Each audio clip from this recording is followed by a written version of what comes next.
Practice set 1.3 के तीसरा question का हम अभी तीसरा वाला क्वेश्चन देखने जा रहे हैं। ठीक है, तो तीसरा क्वेश्चन मैंने इस तरह से यहाँ पर लिख लिया है। अभी इसको हमको क्रैमर्स रूल्स के थ्रू सॉल्व करना है।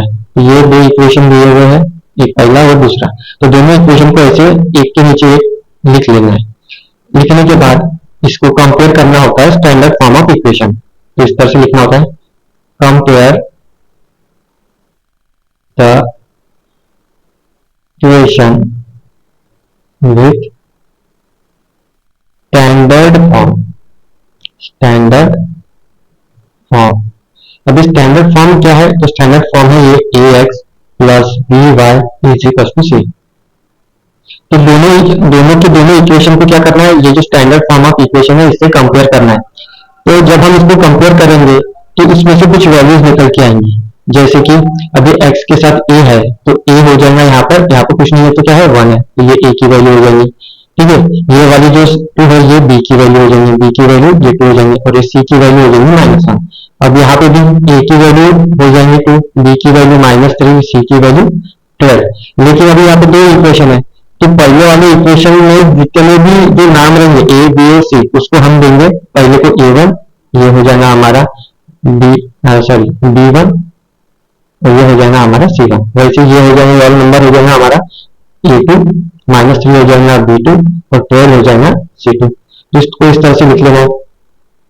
ठीक है, तो ये हो जाएगा हमारा a1 हो जाएगा हमारा a1 हो जाएगा हमारा 1। वैसे हमारा b1 हो जाएगा हमारा 2 और c1 हो जाएगा -1। यहाँ पर a2 हो जाएगा 2, b2 हो जाएगा -3 और c2 हो जाएगा हमारा 12। ठीक है, अब a1 a2 b1 b2 और c1 c2 की वैल्यू निकल करके आ गई है। इतना होने के बाद हमको निकालना होता है d की वैल्यू। ठीक है, तो d की वैल्यू का एक अपना फॉर्मूला है a1 a2 b1 b2। ठीक है, ये फॉर्मूले में नंबर्स रखने के लिए ही हमको a1 a2 b1 b2 और c1 c2 जो है इसकी वैल्यू निकालनी होती है। तो अब ये फॉर्मूला है a1 a2 और b1 b2, ये किसका फॉर्मूला है? तो ये d का फॉर्मूला है। तो यहाँ पे हमको इस तरह से वैल्यूज पुट कर देंगे, a1 की वैल्यू है 1, a2 की है 2, b1 की वैल्यू है 2, b2 की वैल्यू है -3।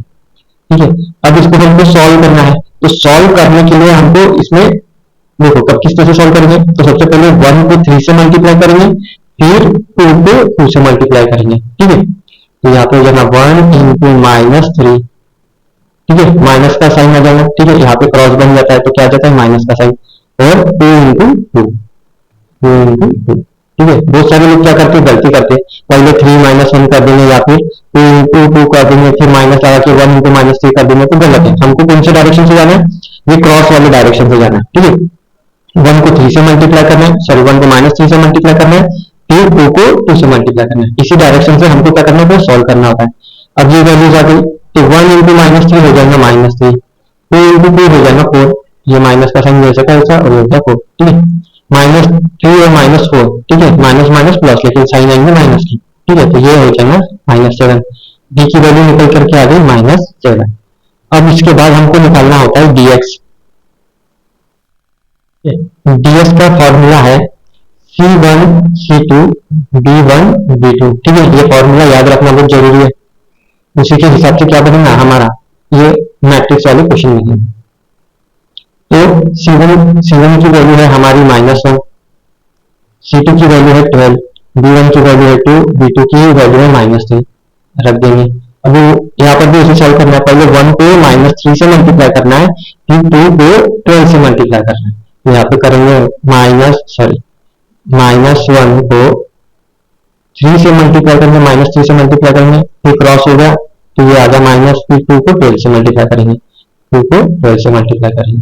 ठीक है, सबसे पहले दोनों नंबर को मल्टीप्लाई करेंगे, 3 इंटू 1 हो जाएगा 3 और माइनस इंटू माइनस हो गया प्लस, 2 इंटू 12 करेंगे तो ये हो जाएगा 24 और ये माइनस जैसे का वैसा। ठीक है, 24 में से -24 में से +3 है तो बच जाएंगे -21। ये हो गया हमारा dx की वैल्यू आ जाएगी -21। अब वैसे ही हमको निकालना है dy।